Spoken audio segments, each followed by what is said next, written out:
Det er muligt i MyDesk at se på hvilke bord hvem har siddet. For at kunne se det, så kræver det, at du er administrator. Du skal trykke på administration og reservations. Herefter skal du vælge en dato eller en periode for hvornår du vil se hvem der sidder hvor.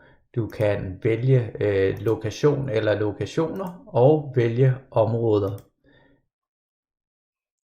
Herefter så skal du trykke på pilen ned, og der vil du så kunne se, jamen i København under IT-afdelingen, der har siddet Jesper Bo Larsen, og han har siddet her den 23.3.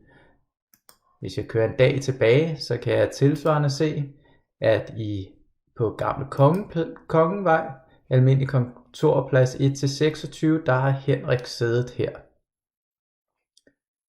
Ved at mere avanceret rapportering eller indsigt i hvem der sidder hvor og belægningsgrad, så kan du finde det under dashboard. Dashboardet er forklaret i en anden video.